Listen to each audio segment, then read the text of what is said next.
Bangkitlah, hai bangsaku, sakar hati wahai tanah airku, cintaku dalam imanku, jangan kalah,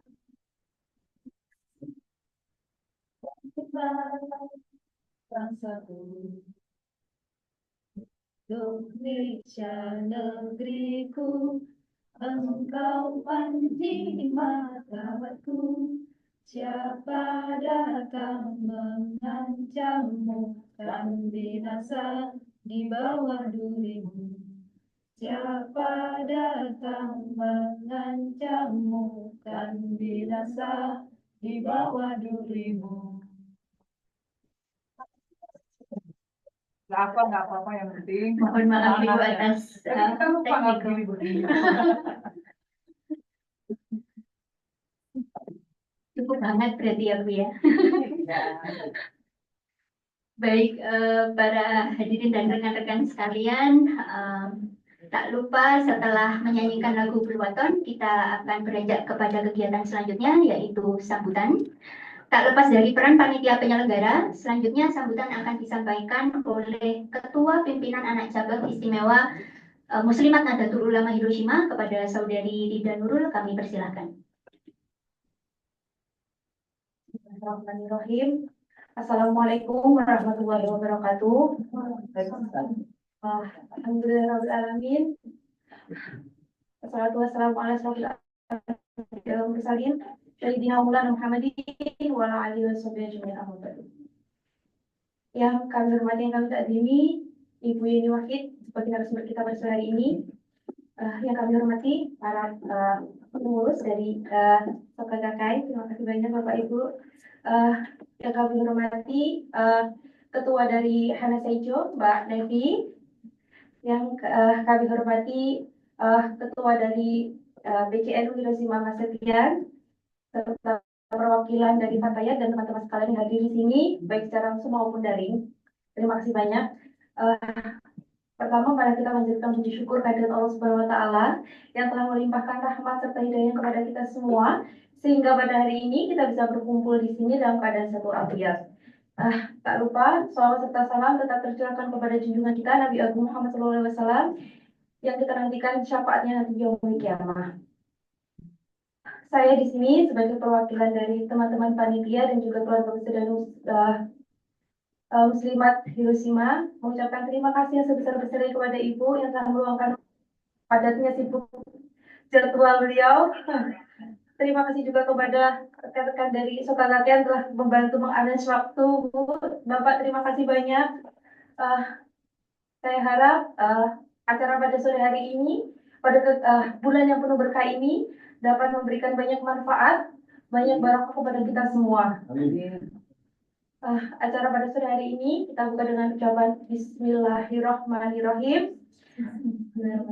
Semoga sharing session kita hari ini, transfer ilmu dari Ibu bisa memberikan kita bekal untuk nanti menjadi kehidupan kedepannya lagi menjadi lebih baik. Demikian yang bisa saya sampaikan, kurang lebihnya saya mohon maaf yang sebesar-besarnya. Wabillahi taufiq wal hidayah, wal inayah. Wassalamualaikum warahmatullahi wabarakatuh. Terima kasih kami ucapkan kepada Saudari Rida Nurul atas sambutannya. Baik, tanpa memperpanjang waktu, karena kebetulan Ibu Yeni beserta jajaran nampaknya tidak memiliki banyak waktu atau waktu terbatas bersama kita. Jadi kiranya mari kita lanjutkan kepada sesi berikutnya. Nah, untuk sesi talk show kali ini, Ibu, kegiatan kita akan dipandu oleh rekan kami, yaitu Ika Yuni. Beliau adalah mahasiswa S3 di Graduate School of Engineering. Nah, jadi nanti Saudari Ika akan memandu jalannya diskusi kita dan sesi tanya jawab atau dialog secara interaktif bersama Ibu Yeni. Untuk Saudari Ika, kami silakan. Bismillahirrahmanirrahim. Assalamualaikum warahmatullahi wabarakatuh. Selamat sore Ibu. Sebuah kehormatan bagi kami keluarga Muslim Indonesia Hiroshima dapat menyambut Ibu di sini pada sore hari yang cerah ini. bagi yang belum mengenal Ibu Yeni lebih jauh, beliau adalah putri kedua dari Presiden Abdurrahman Wahid, dan pada saat ini beliau menjabat sebagai Director of Wahid Foundation. Dan perjalanan Ibu ke Jepang pada kali ini adalah dalam rangka dialog antar umat beragama Islam dan Buddha, dan juga dialog tentang filosofi kemanusiaan. Begitu Bu, informasi yang kami terima dari headline koran Seikyo. Ya, karena sudah trending ini Bu, masuk ke semua headline koran yang ada di Jepang. Bisa banget bahasa Jepang ya? Enggak Bu, pakai Google Translate. Ya, mohon maaf juga kalau tempatnya sangat jauh dari Hiroshima City. Karena walaupun namanya itu Hiroshima University, tapi main kampus kami ini ada di daerah pedalaman, desa begitu Bu. Iya. Ya, dan selama 20 menit ke depan saya akan memandu talk show bersama Ibu Yeni dengan tema Muslim dan Muslimah berdaya di lingkungan minoritas. Dan di akhir talk show kami akan mengadakan sesi tanya jawab selama 10 menit untuk 2 orang penanya. Dan begini Bu, awalnya acara ini tuh hanya dikhususkan untuk saja. Tapi karena antusiasme bapak-bapak di sini sama besarnya dengan ibu-ibunya, jadi acaranya kami gabung. Muslimin juga datang. Muslimin juga datang, nggak apa-apa kan ya Bu ya? Iya. Dan sebagai intro sebelum Ibu menyampaikan talk show, kami semua ini mengenal Ibu Yeni Wahid ini sebagai tokoh muslimah yang menginspirasi dari berbagai kalangan, terlepas gender loh Bu ya. Dan apalagi inspirasi yang Ibu berikan itu mengenai semangat toleransi, kayak gitu. Jadi kayaknya kami yang ada di Hiroshima ini relate gitu Bu dengan semangat yang Ibu bawakan. Selain itu, terlebih untuk kaum perempuan ya Bu ya, Ibu itu bagaimana ya, pembawaan Ibu, semangat Ibu itu jadi trigger gitu loh untuk kami agar tetap berkembang dan berdaya terlepas peran apapun yang kita ambil, mau mahasiswa, mau istri, mau kerja kantoran, semua yang ada di sini gitu.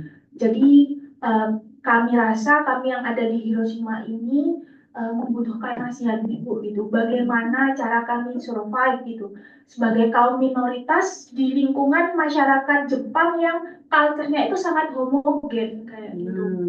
Dan oleh karena itu waktu dan tempat kami persilahkan Ibu, mohon izin 20 menit. Kelewatan atau diingatkan? Iya Bu, tak apa-apa. Assalamualaikum warahmatullahi wabarakatuh. Salam sejahtera buat kita semua.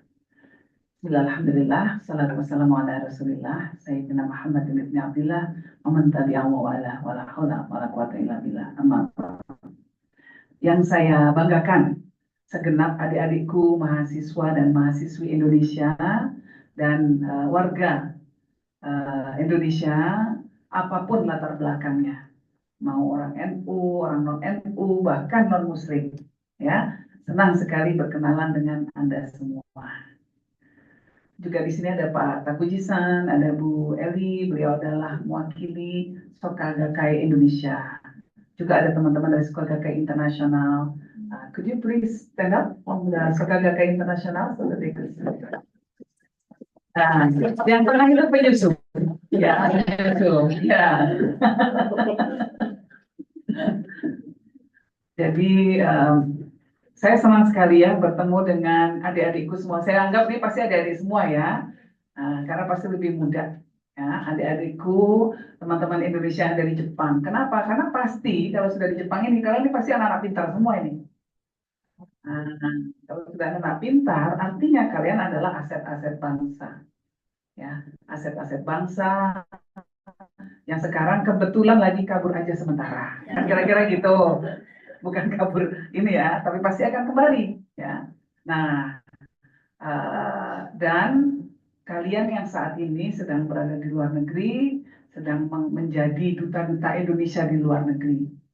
Nah, tadi dikatakan wah tempatnya agak di pedalaman ya. Oh, di desa ini malah senang kan? Tempatnya tenang, fokus, nggak ada motor brung-brung gitu, nggak ada kan di sini kan? Karena di Indonesia itu sekarang semua orang kan mau banyak sekali motor. Kalau di Indonesia, semuanya ngebut. Kalau di Indonesia kan sama-sama tahu kan? Ngebut kalau naik motor. Karena pada takut disalib. Kalau disalib takut murtad katanya kalau naik motor. Maaf ya, agak garing sedikit biar ketawa ya. Oke. Dan tidak orisinal saya. yang lucu biasanya Inayah, bukan saya ya. Jadi kalau kalian berharap saya stand up, wah, mohon maaf, itu harus menang Inayah. Oke, jadi saya kesini Mbak diundang oleh Soka Gakkai. Kemarin 2 hari yang lalu memberikan pidato di acara kelulusan, acara wisuda di Soka University, ya, dan membagi tentang sosok, membagi kenangan lah tentang Gus Dur, Daisaku Ikeda Sensei, itu adalah tokoh-tokoh Soka Gakkai. Lalu kemudian sebelumnya di bukan Women's College apa? Women's Wing ya, Women International Peace, Soka Gakkai. Jadi kira-kira organisasi perempuannya Soka Gakkai. Nah tadi juga di Hiroshima kemarin ke acara lihat apa namanya, melihat ke memoriam ya, ke museum. Sudah pada ke sana belum? Sudah semua. Kalau yang belum harus ke sana. Ya. Nah, dan alhamdulillah kemarin juga waktu di Soka University menerima penghargaan dari Soka University. Bu Eli yang bisa cerita, katanya Bu Eli penghargaan tertinggi dari Universitas Soka. Jadi ya senang sekali saya buat hari ini. Jadi Soka Gakkai itu mungkin yang belum tahu, saya mau promosi sedikit nih. Kenapa? Karena banyak sekali hal-hal yang mungkin teman-teman tidak paham, tapi sebetulnya penting buat kita. Tokoh dari Soka Gakkai itu ada 3 orang. Yang pertama Makiguchi Sensei, kedua Toda Sensei, nah yang ketiga adalah Daisaku Ikeda Sensei. Nah, Daisaku Ikeda Sensei ini membuat buku bersama-sama dengan Gus Dur. Daisaku Ikeda Sensei adalah sahabatnya Gus Dur. Itu, dan membuat buku judulnya Dialog Peradaban. Bestseller, sudah naik cetak keempat, mau keempat, saking habis terus. Tadinya saya mau bawa, tapi udah nggak dapat di pasaran, sudah nggak ada. Ya, nanti kalau kita udah cetak lagi, kita kirimin ke sini. 2 tokoh ini adalah tokoh-tokoh yang punya komitmen luar biasa untuk perdamaian. Ya, tadi yang saya katakan 3 sensei tadi, itu bahkan pernah dipenjara karena oleh pemerintah Jepang, pemerintah militer Jepang pada waktu itu, ya, karena menentang perang. Nah, jadi inilah yang kesamaan-kesamaan yang membuat ada kedekatan yang sangat erat antara terutama Daisaku Ikeda Sensei dan Gus Dur. Itu, nah ini penting. Jadi buat para Nahdien, Nahdiat yang ada di sini supaya paham, ya, karena apa? Kitalah yang akan meneruskan misi-misi mereka ke depannya nanti. Ini judulnya juga menjadi muslimah di tengah-tengah minoritas gitu ya, di tengah-tengah minoritas di tengah mayoritas. Menurut saya sekarang sudah tidak relevan lagi bicara dengan minoritas dan mayoritas. Karena apa? Saya ingin mengutip suami saya tadi, ya, dia sempat bicara. Dia mengatakan setelah melihat museum Hiroshima, sudah tidak ada lagi sekat-sekat negara, sudah tidak ada lagi sekat-sekat agama, sudah tidak ada lagi sekat-sekat bangsa. Yang ada adalah apa? Saya bukan lagi orang Indonesia, Pak Taguchi bukan lagi orang Jepang. Kita semua adalah jiwa-jiwa yang menginginkan perdamaian di dunia. Jadi kita semua diikat oleh itu. Karena ketika melihat ya dampak perang seperti itu, ya begitu nyata, nah ini sudah nggak ada lagi, batasan nasionalitas tidak ada lagi. Nah tadi ketika berbicara di kantor Soka Gakkai yang di Hiroshima, saya sempat berbagi tentang ceritanya Mbah Hashim Asy'ari. Mbah Hashim Asy'ari dulu kan pernah ditangkap oleh tentara Jepang karena menolak untuk melakukan apa sikire, apa namanya? Sikire ya, namanya sikire ya. Istilahnya menolak untuk menghadap ke timur menghormati dewa matahari kan kira-kira gitu. Mbah Hashim ini syirik kan gitu. Tadi saya membagi bahwa Hashim ditangkap karena keyakinannya itu. Bahkan kemudian disiksa sehingga patah tangannya kan kira-kira gitu. Nah, eh, ternyata ini juga terjadi kepada tokoh-tokoh pendiri Sokagakai yang menentang perang. Jadi ada banyak kesamaan-kesamaan kita, ya. Dan tokoh-tokoh Sokagakai juga awalnya dulu dipersekusi, diintimidasi. Karena apa? Karena tidak mau apa ya, tidak mau keluar dari keyakinannya, ya, tidak mau keluar dari keyakinannya. Dulu pemerintah Jepang waktu zaman militer dulu, pemerintah militer Jepang itu kan memaksakan semua orang harus mengakui Shinto sebagai satu-satunya keyakinan. Karena ini bagian dari doktrin perang. Ya, doktrin perang di Jepang, doktrin kolonialisme di Jepang, ya, agar bisa menyatukan konsolidasi kekuasaan kira-kira gitu kan. Nah, itu orang disuruh untuk mengakui Shinto saja, semua agama yang lain pun ditekan. Nah, Kristen dan lain sebagainya ditekan. Itu sejarah dulu, sejarahnya Jepang. Nah, termasuk ketika Indonesia pernah dijajah Jepang, terjadi pada kita juga.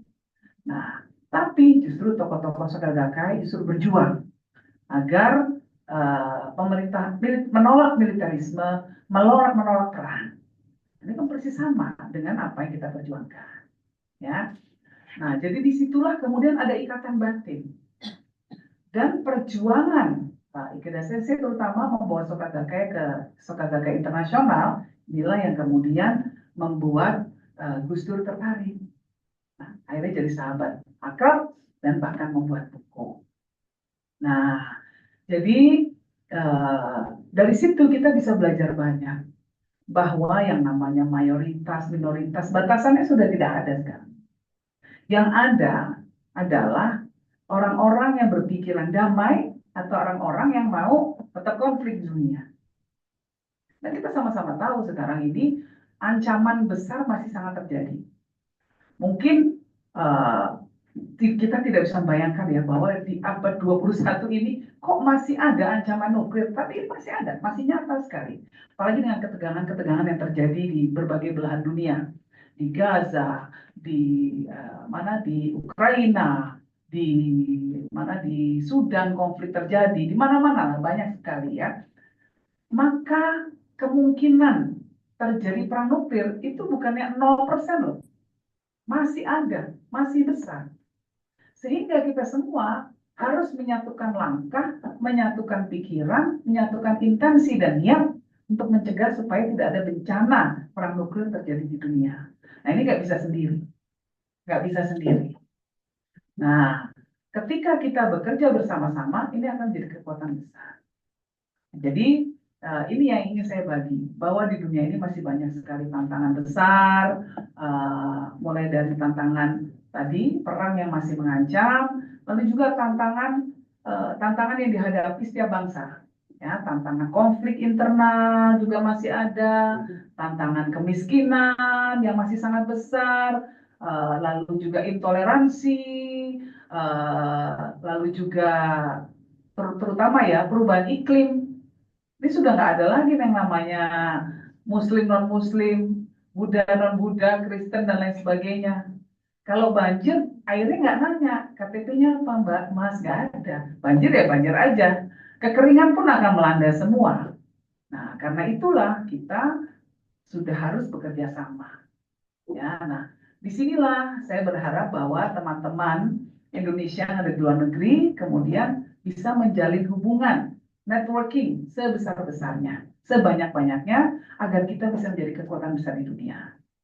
Jangan cuma bergaul sama sesama anak Indonesia aja. Harus bergaul dengan sebanyak-banyaknya anak. Saya dulu ketika kuliah di luar negeri, suami saya ketika kuliah di Eropa juga, itu jarang main sama anak Indonesia. Ya main juga, tetapi waktunya kita pakai untuk berjejaring sebanyak mungkin dengan teman-teman internasional juga. Kadang-kadang kan kita cuma berada dalam zona nyaman nih, ya. Zona nyaman boleh, tetapi jangan lupa juga untuk keluar dari zona nyaman agar kita bisa menjadi pribadi yang lebih tangguh lagi.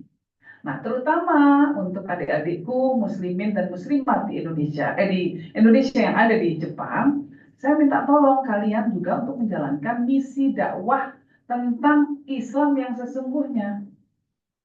Ya, kenapa? Karena di luar negeri Islam itu dipahami, jadi salah pahami betul. Seolah-olah Islam itu lekat dengan terorisme, dengan radikalisme, dengan intoleransi. Ya, padahal ketika mereka bertemu dengan kalian, ya berinteraksi dengan baik, pasti pikirannya akan berubah. Oh, orang Islam nggak kayak yang ngebom-ngebom itu. Nah, ini penting sekali ya bagi kita untuk berdakwah dengan tingkah laku kita, dengan perkataan kita. Bil lisan wa bil hal. Dengan tindakan, dengan tingkah laku, dengan perkataan kita. Ya, untuk apa? Untuk menunjukkan Islam itu nggak kayak yang kalian lihat di berita selama ini. Nah, jadi ini karena kenapa masih banyak sekali prejudice, masih banyak sekali miskonsepsi, ya kesalahpahaman tentang orang Muslim, tentang Muslim sendiri. Kalian adalah duta-duta Islam di dunia, duta-duta yang orang NU, duta-duta NU di dunia. Siapa ya? Saya lupa namanya yang mengatakan begini. Orang non-Muslim itu tidak membaca Quran. Orang non-Muslim nggak tahu hadis. Orang non-Muslim itu membaca tingkah laku kita. Kalau tingkah laku kita baik, kalau kita selalu tersenyum, kalau kita jujur, ya, kalau kita berakhlakul karimah, maka yang terjadi orang akan menganggap Islam itu indah. Tapi kalau kita jutek, kalau kita bete, terus kemudian tidak ramah, apalagi tidak jujur, itulah pandangan orang terhadap Islam. Sehingga penting sekali bahwa kita betul-betul mengamalkan ajaran Islam sehingga Islam itu terlihat di mata orang non-Muslim sebagai agama sesuai ajarannya, yaitu agama yang membawa perdamaian dan kasih sayang. Kira-kira begitu. Kalianlah yang menjadi duta-duta Muslim. Tidak saja di negara Jepang, tapi nanti kembali ke Indonesia pun begitu. Karena banyak sesama ini kita, warga negara kita sendiri juga masih salah kaprah tentang Islam. Nah, kita yang harus mengajak mereka, ya. Tapi tentu dengan baik, ya, mengajak mereka juga dengan lemah lembut. Jadi tugas kalian besar, bukan cuma belajar saja, tetapi juga menjadi duta, duta bangsa, duta agama, duta masing-masing pribadi juga. Nah, tentu kalian di Jepang di sini, kalian bisa melihat sendiri ya, bagaimana orang Jepang berperilaku, kejujuran mereka, kedisiplinan mereka, bagaimana mereka menghargai orang, ya, bagaimana mereka komitmen, memegang komitmen. Ini sebetulnya ajaran semua, ya kan? Ajaran Islam semua. Nah, tapi kan harus jadi refleksi bagi kita. Kita diajarin semua loh, ya, sidik, fatonah, dan lain sebagainya. Tapi kita kok nggak ngamalin? Nah, justru yang kita punya doktrin ya, kadang kita lupa ngamalin nih. Nah, justru makanya kita harus kembali kesatuan antara ucapan dan perbuatan harus kita wujudkan. Kalianlah yang harus mengubah Indonesia ke depannya nanti dan mengubah dunia juga. Kita ngeluh-ngeluh, aduh pemerintah masih begini, oh pejabat kita masih begini begitu. Mengeluh boleh, tapi paling penting kita mengubah. Oh mengubah mereka nggak bisa, kita ubah diri kita sendiri. Makin banyak orang bersikap jujur di Indonesia, makin ini akan jadi gelombang besar. Saya ingin mengutip lagi suami saya, walaupun dia kadang-kadang suka bete ya, kalau saya panggil-panggil namanya. Dia mengatakan kita semua ini ibaratnya satu tetes air. Tapi ketika kita berkumpul bersama-sama, kita akan menjadi gelombang besar yang bisa membawa perubahan. Nah, jadi itu mungkin pertama-tama yang ingin saya bagi dengan teman-teman ya. Tugas kalian besar bukan cuma belajar mencari ilmu, tapi juga menjadi duta bangsa, negara, dan agama di luar negeri. Kembalilah nanti ke Indonesia membawa ilmu, tapi juga membawa komitmen untuk membangun negara kita dan membangun dunia yang lebih baik lagi ke depannya. Itu kira-kira. Mungkin itu dulu Mbak Ika, ya. Nanti kita sambil ngobrol-ngobrol. Ada pertanyaan apa? Terima kasih.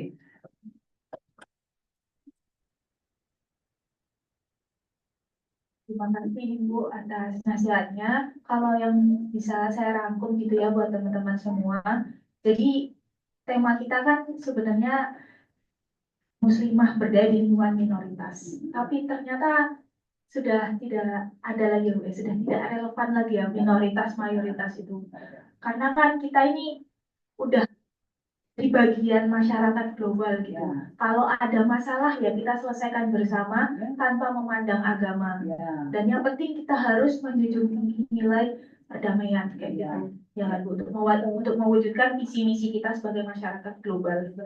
Ya kan. Lalu Gus kan mengatakan ya, kalau kamu berbuat baik, orang sudah nggak akan lihat lagi agamamu apa. Yang dilihat adalah perbuatan. Dan tapi kalau misal kita sudah berbuat baik gitu, lalu orang mengetahui kita itu agamanya itu ternyata Islam, akhirnya orang akan memandang kita sebagai oh ternyata Islam yang sebenarnya itu seperti ini toh, seperti itu. Yang dibilang berita-berita itu ternyata itu yang jelek-jeleknya aja, itu mungkin oknum-oknumnya aja. Betul kan Bu ya, kayak gitu ya. Jadi kalau dalam dunia jurnalisme kan ada adagium, the bad news is the news. Ya, good news is no news. Biasanya kabar baik nggak diberitakan nih, kalau diberitakan pasti yang jelek-jelek. Nah, orang jadi tahunya yang jelek-jelek aja. Nah, tetapi makin banyak orang berbuat baik, inilah yang akan menjadi good news yang akan menyebar kemana-mana. Dengan sikap kita ke semua tempat, semua orang yang kita sentuh. Kira-kira begitu. Mengimbangi kabar jelek tadi. Berarti untuk mengimbangi itu kita orangnya yang harus melakukan itu. Betul. Dan itu nanti akan tersebar dari mulut ke mulut gitu. Ya. Kayak penyebarannya tuh sifatnya jadi normatif gitu kan ya Bu ya. Nggak bakal diberitain juga kayak gitu. Ya, tapi orang kan akan berubah setelah mengenal kita. Yang paling penting. Saya dulu waktu sekolah di Amerika, ya, saya terpilih menjadi anggota Dewan Mahasiswa. Nah, itu suaranya jumlahnya sekitar 230-an lebih gitu ya. Saya dapat sekitar 170 suara lebih. Gitu. Modalnya apa? Nggak pakai modal ya, nggak kayak mau nyalon jadi anggota DPR harus ngasih sembako, nggak ada ya, gitu ya. Modalnya apa? Ternyata modalnya, kenapa saya bisa kepilih ya gitu. Saya juga kaget kan. Ternyata apa? Tahu nggak? Karena saya suka senyum. Karena orang Indonesia suka senyum, kan gitu. Itu ternyata jadi modal karena semua orang jadi kenal. Itu. Bahkan dapat kayak semacam award gitu di sekolah ya. Getting to know you better award, katanya gitu. Jadi saya dapat award karena ya kita kan orang Indonesia akrab, biasa, ramah dengan semua orang. Itu jadi bayangin cuma gara-gara senyum doang jadi kepilih jadi anggota DEMA di kampus saya di Harvard University.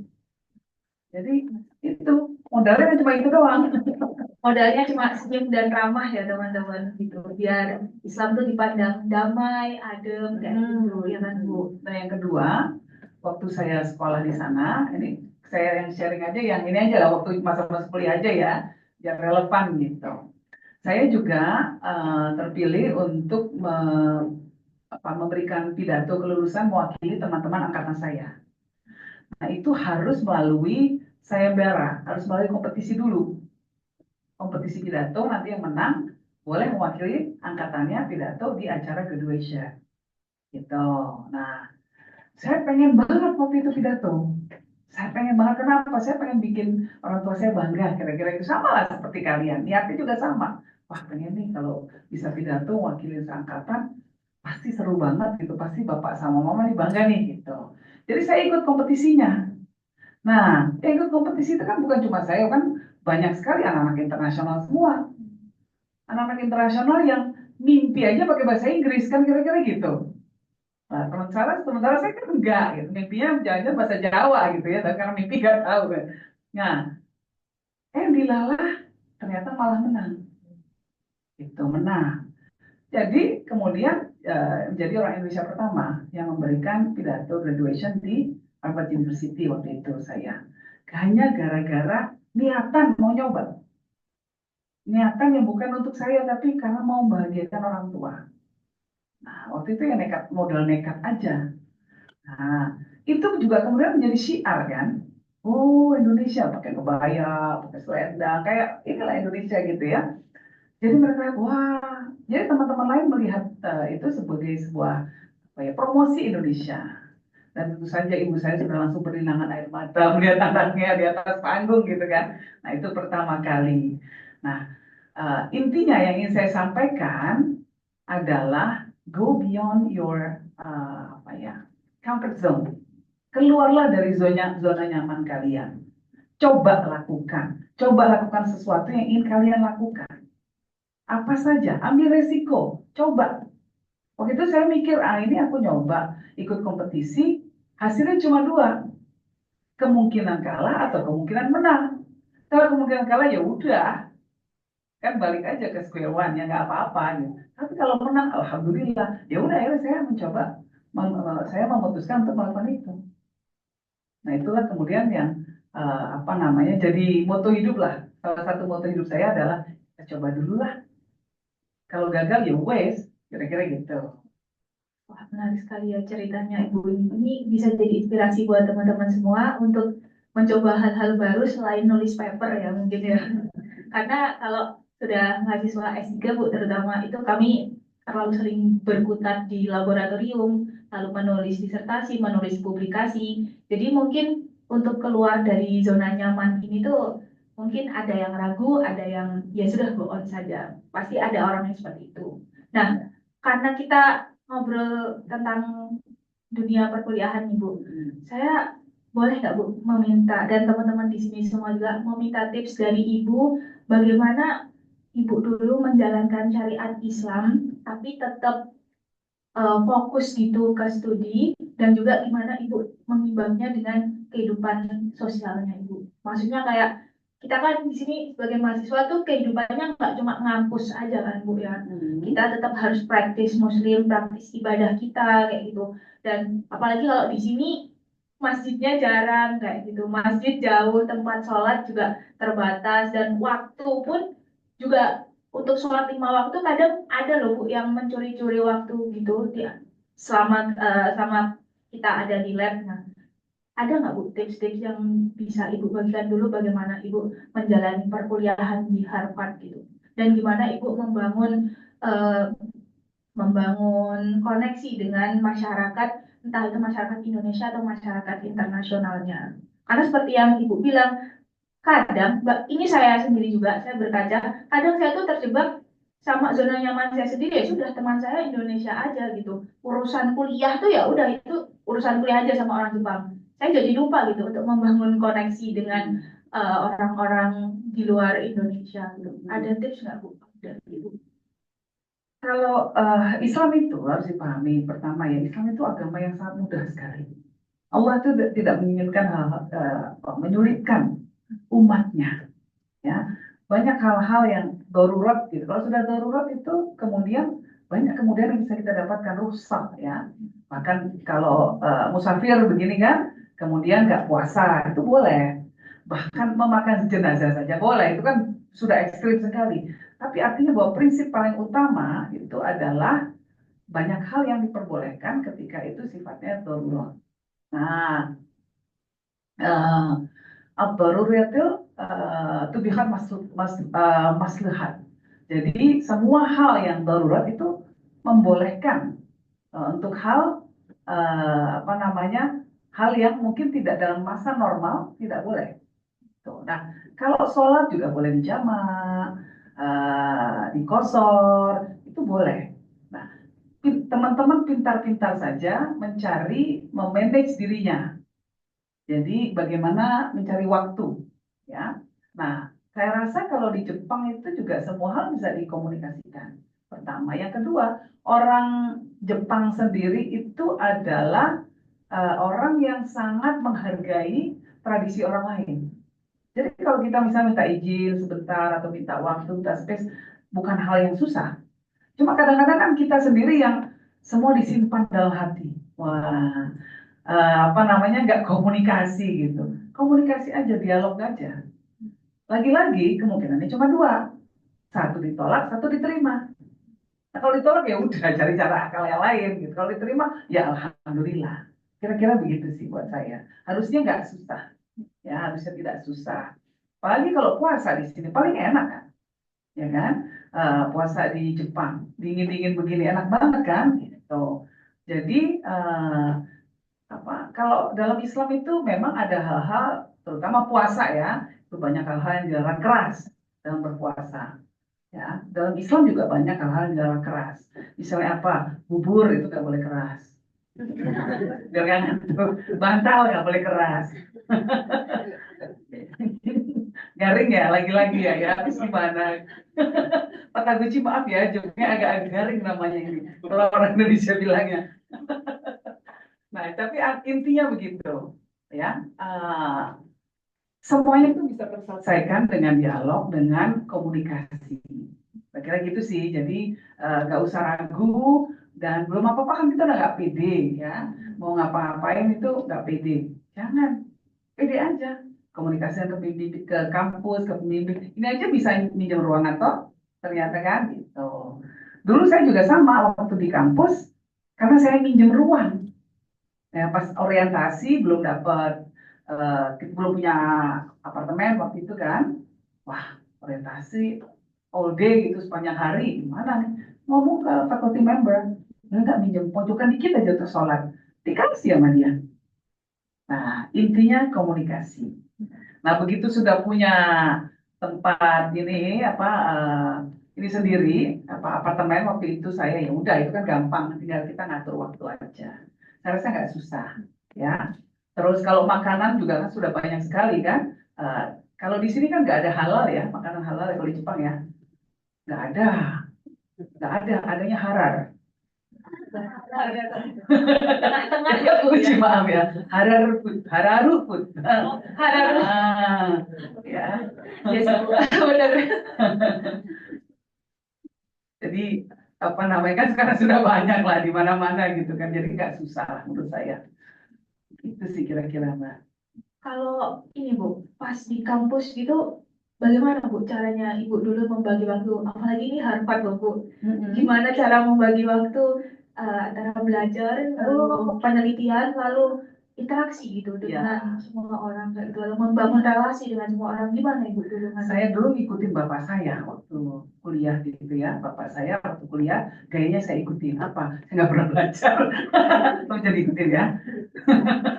Gus Dur kan juga isinya main aja gitu ya ke bioskop, tapi juga ke library. Zaman dulu masih library, belum ada online-online. Belajar banyak, menyerap, membaca buku sebanyak-banyaknya. Kan gitu kira yang dilakukan Gus Dur gitu ya. Tapi belajar sih sebenarnya nggak serius-serius amat. Belajar dari kehidupan yang paling penting. Tapi tergantung ke orangnya. Kalau saya beruntung masuk Harvard. Masuk Harvard tuh nggak dilihat lagi nilai. Yang paling susah masuknya. Keluarnya orang sudah nggak lihat transkrip nilai. Udah. Dan insya Allah lulus. Karena paling susah masuknya. Jadi nilai saya juga beragam. Kalau yang saya suka banget itu memang A+, ya. Misalnya komunikasi dan lain sebagainya. Saya dulu dapat dosen saya adalah jubirnya Presiden Ronald Reagan. Nah, itu baru saya dapat A+ gitu. Kalau yang susah, ruwet-ruwet, aduh nggak bisa-bisa juga, ya dapat C juga ada di finance, kelas finance gitu kan misalnya. Nah, tergantung orangnya.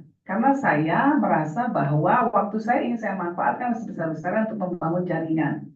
Ya, dan kemudian saya tahu bahwa Harvard tidak mengutamakan betul transkrip. Ini bukan target saya yang paling utama. Yang paling penting jaringan.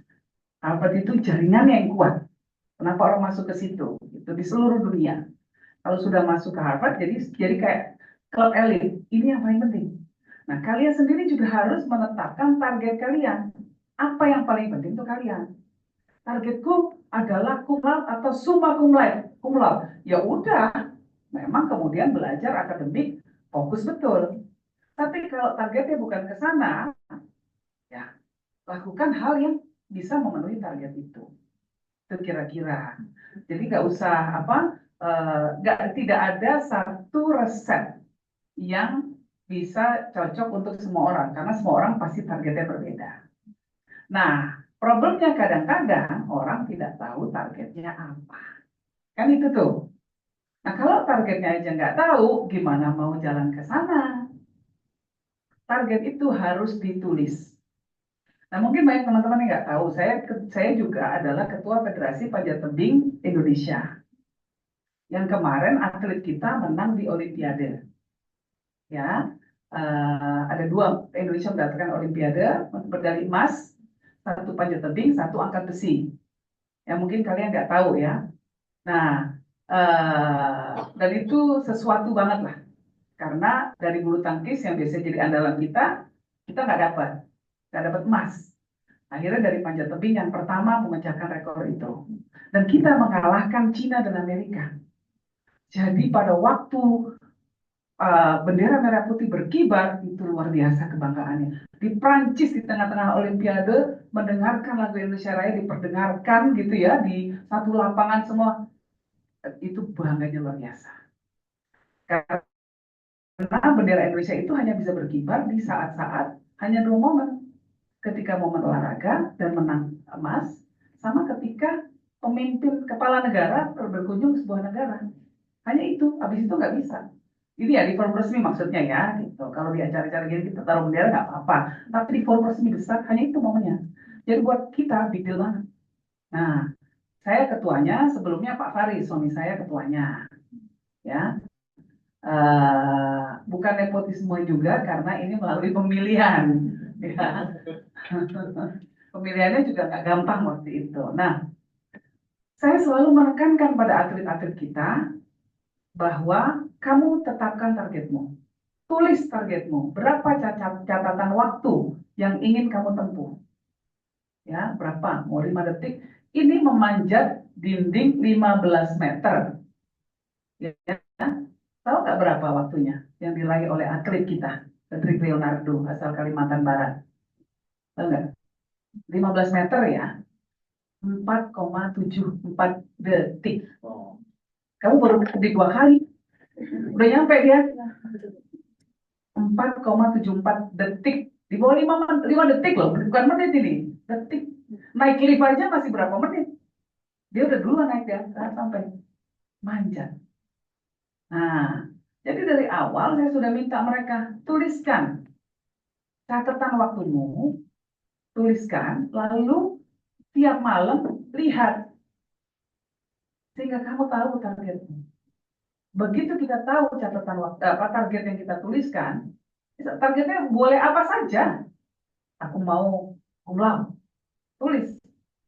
Terima kasih ya Allah, Engkau telah memberikan nikmat yang begitu besar sehingga aku bisa lulus dari Universitas Hiroshima dengan cum laude dan membanggakan orang tuaku. Tulis. Baca.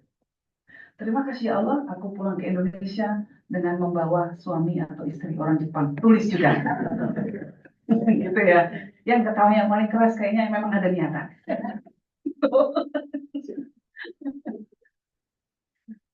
Jadi itu boleh-boleh aja kalau mau begitu, nggak ada yang salah juga gitu. Sepupu saya menikah sama orang Jepang soalnya, itu namanya Hashimoto. Dalam hati saya, kok bisa dapetnya Hashimoto? Kita kan Hashim, apa segalanya, kok mirip gitu ya? Itu kira-kira mirip sama hampir mirip NU jadinya sudah.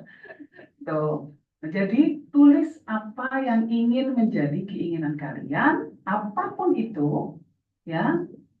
Dan kemudian pandang tiap malam, ya. Karena apa? Ini kita mengirim pesan loh kepada alam semesta. Allah mengatakan, Ana inda dhanni abdi bi. Aku adalah sesuai prasangka hamba-hambaku padaku. Nah, kalau kita berprasangka bahwa Allah akan mengabulkan permintaan kita tadi, makanya kita selalu mulai dengan ya Allah terima kasih. Itu sudah berprasangka baik kan? Sudah berprasangka bahwa Allah akan mengabulkan itu. Nah itu insya Allah akan dikabulkan. Kabulkannya kapan? Ketika waktunya sudah pas. Ketika kita kuat, ketika kita siap. Nah, aku ingin umroh. Ya Allah terima kasih, aku bisa umroh, aku bisa haji, segala macam. Kapan waktunya? Insya Allah pasti akan terkabul, tapi kapan? Ya, ketika kita sudah siap. Ketika waktu yang paling terbaik untuk kita. Karena waktu itu diskresinya Allah, kita nggak bisa atur. Tapi kita bisa menyampaikan keinginan kita dan prasangka baik kita kepada Allah. Dengan cara tadi itu menulis.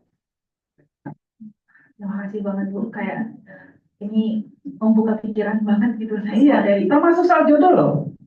Saya dulu sebelum ketemu Pak Faris, nah dia mau keluar nih. Kalau udah bagian sini dia mau keluar dah. Saya mendengarkan yang paling hormat ini gimana Bu? Saya udah nulis.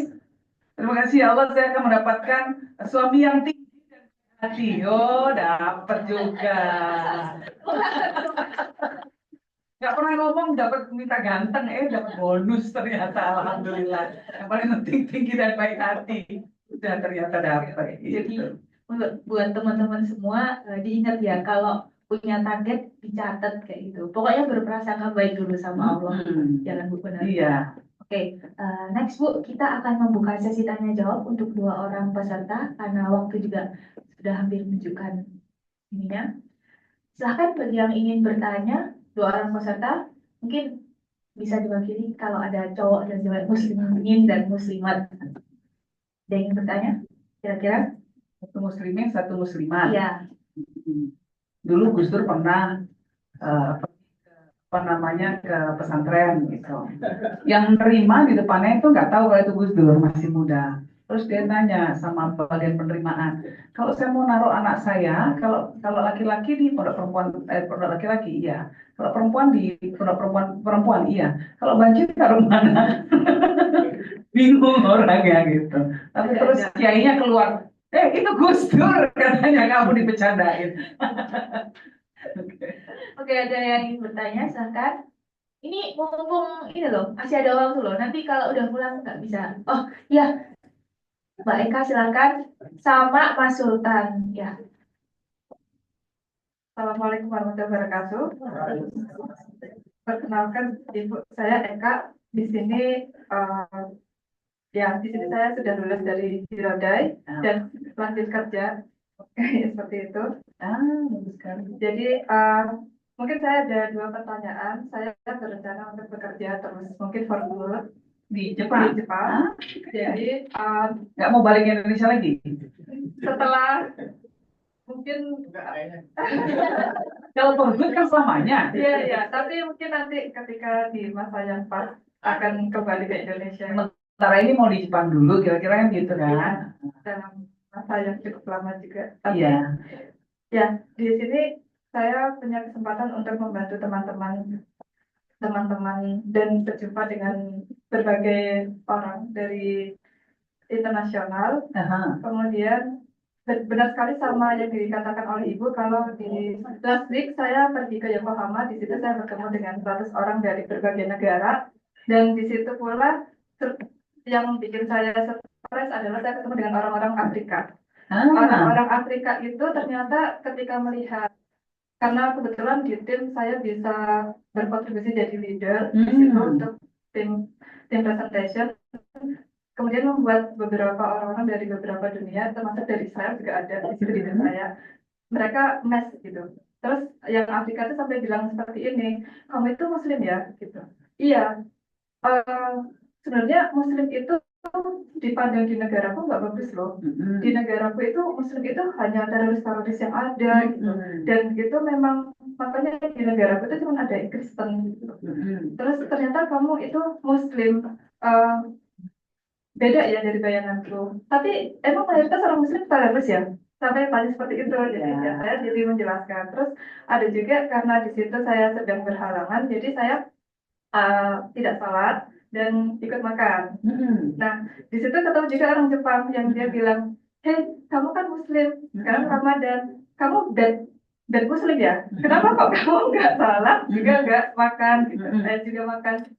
Terus Tapi di samping itu ada juga orang-orang Indonesia, orang Indonesia ataupun orang Muslim di negara lain yang saya jumpai di kehidupan saya sehari-hari di sini, itu menerapkan seperti bed Muslim, jadi bisa minum, bisa makan yang haram-haram seperti itu. Nah, sebagai orang Muslim di sini, terkadang terdapat orang Muslim yang lain seperti itu. Apa yang harus kita lakukan? Oke. Baik. Pertama, jangan menghakimi. Jangan pernah mengatakan bad Muslim. Kita nggak tahu loh artinya seperti apa. Bayangkan kalau kita menghakimi Sunan Kalijogo ketika Sunan Kalijogo masih dalam tahapan bengal-bengalnya, ya, masih tahapan sebagai orang yang banyak melakukan maksiat, yang nggak jadi wali songo, kan kira-kira gitu. Buat yang nggak tahu, Sunan Kalijogo itu dulunya begal, suka bunuh orang, suka ngerampok, segala macam, mau limo semua ada dilakukan. Minum madon apalagi itu, apa malah bukan itu ya. Pokoknya semua hal yang dilarang dilakukan. Tapi kemudian kan mendapatkan hidayah dari Allah. Begitu mendapatkan hidayah dari Allah, malah menjadi sunan, menjadi wali yang menyebarkan agama Islam di tanah Jawa. Nah, jadi jangan pernah menghakimi orang, oh bad Muslim, oh dia jelek, oh dia ini. Jalannya masih seperti itu, kita nggak pernah tahu. Ya, barangkali nanti ketika ajal mau mendekat malah syahadat yang paling khusyuk yang malah diterima sama Allah. Non-Muslim saja, pelacur saja diterima Allah masuk surga karena menolong seekor anjing, ya kan? Jadi siapalah kita mau menghakimi orang good Muslim or bad Muslim? Biarin aja, just be. Yang penting dia baik. Oh, I'm a Muslim that who practices. Itu saya Muslim yang memang mempraktekkan a practicing Muslim. Ada practicing Muslim, ada secular Muslim. Selama dia mengakui Allah, selama dia mengerjakan semua hal, prinsip-prinsip utama Islam, maka kalau soal ibadah dan lain sebagainya itu urusan Allah. Kadang-kadang kita itu terlalu fokusnya ke ibadah-ibadah mahbah. Wah, sholatnya paling, ini yang sholatnya paling ini nih, paling khusyuk, paling apa? Siapa yang tahu hatinya orang? Wah, puasanya paling rajin. Oh, puasanya paling rajin dan lain sebagainya. Tapi di Indonesia tuh banyak banget yang kayak begitu. Puasanya kelihatan yang paling rajin, sholatnya paling rajin, korupsinya juga paling rajin. Nah, nanti sudah korupsi bangun masjid pula. Wah, udah paling alim gitu kan. Nah, ini kita nggak pernah bisa menghakimi orang good Muslim atau bad Muslim. Semua inamal amalu binniyah. Semua kembali kepada niatan masing-masing.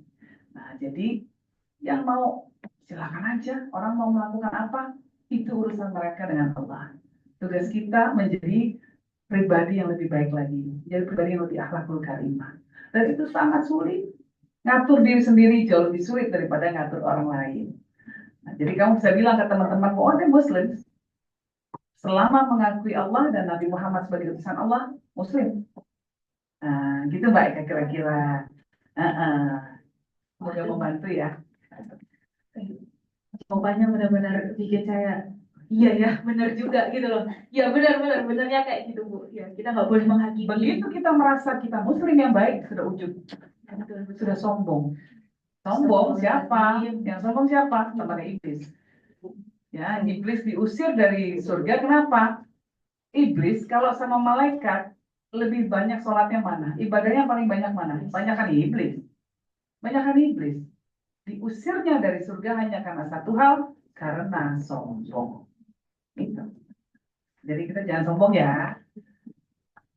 Terima kasih Bu atas sharing-sharingnya. Pak Faris mau ngasih sambutan 1-2 patah kata sebagai dulu mahasiswa luar negeri. Coba sedikit aja Pak Faris. Ayolah kasih motivasi ke teman-teman. Sekali-kali ngerjain suami. Ayo dong sini Pak Faris. Kita foto ya. Iya. Setelah ini selesai loh Pak, sesi tanya jawabnya. Assalamualaikum warahmatullahi wabarakatuh. Ya biar cepat aja. Jadi yang penting itu PD. Indonesia itu nggak kalah sama Jepang. Wah. Bakalan. Di Jepang punya apa? Sushi. Makanan belum dimasak aja enak katanya. Di Indonesia ada nggak? Ada juga. Apa proyek rencananya masih belum matang tapi udah habis duluan duitnya. Lainnya masih ada. Yang penting kita harus pede, ya, pede, dan selanjutnya mari kita tentu bersama. Ya. Ya, saya kembalikan kepada MC, silakan. Terima kasih kepada rekan-rekan sekalian. Kami juga mengucapkan permohonan maaf kepada rekan-rekan yang mungkin akan mengajukan pertanyaan, tapi karena keterbatasan waktu, sebelum kita tutup acara, mohon perkenan Ibu bersama Bapak untuk foto bersama. Ya, rekan. Ayo kita foto-foto yuk. Gimana positioningnya?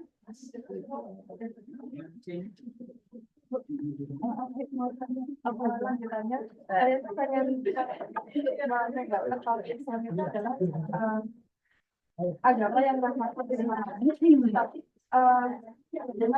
apa yang harus kita lakukan dengan orang itu. Rekan-rekan mohon segera untuk ke depan memposisikan diri untuk berfoto bersama. Silakan. Melihat yang lain itu tidak melakukan itu, misalnya kayak kelihatan misalnya kamu tidak berpikiran Ayo, silakan.